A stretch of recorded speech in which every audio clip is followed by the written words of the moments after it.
father, he majored in mechanical engineering. He had landed a job at General Motors before even graduating, which everyone in his family applauded him for. Still, secretly Tom asked himself, what's the big deal? Tom had always felt like he wanted something different than his peers expected from life. During the first few weeks at General Motors, if anything, this feeling was strengthened.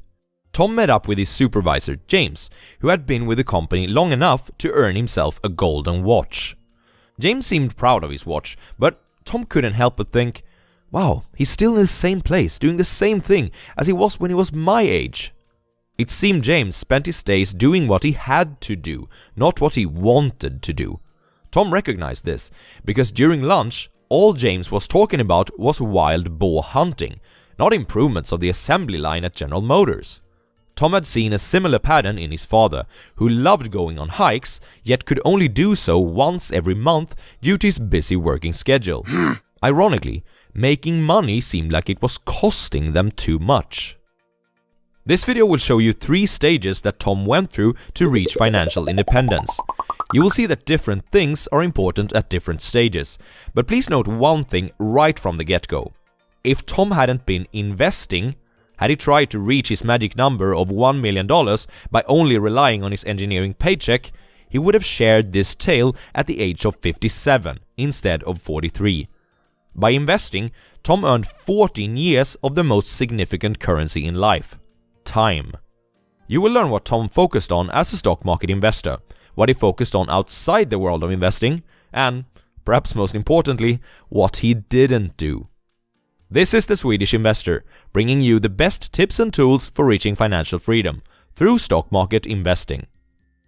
Stage 1. How Tom went from $0 to $20,000. This is really the getting started stage. Many of you have perhaps already reached this stage and beyond, and in that case, well done.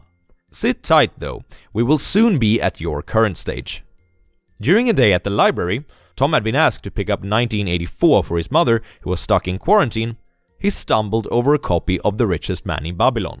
Yes, literally stumbled. While eyeing a cute red-headed clerk, he didn't watch his step, and he scattered books all over the floor. The backside of The Richest Man in Babylon read, "An assured road to happiness and prosperity." Maybe this was just what he needed. Tom borrowed the book. The red-headed clerk was still giggling at his clumsiness. How embarrassing. She was even more adorable up this close. Tom hoped he would meet her again. Pay yourself first. The book advocated that Tom should pay himself 10% of his salary each month before doing anything else with his money. Clearly, this was what his supervisor James was missing. He didn't pay himself first. He paid Sika, Nightforce, and American Airlines first. The more Tom got to know James, he realized that James didn't pay himself at all. Not that there was anything wrong with that, it just didn't seem like a good recipe to become independent.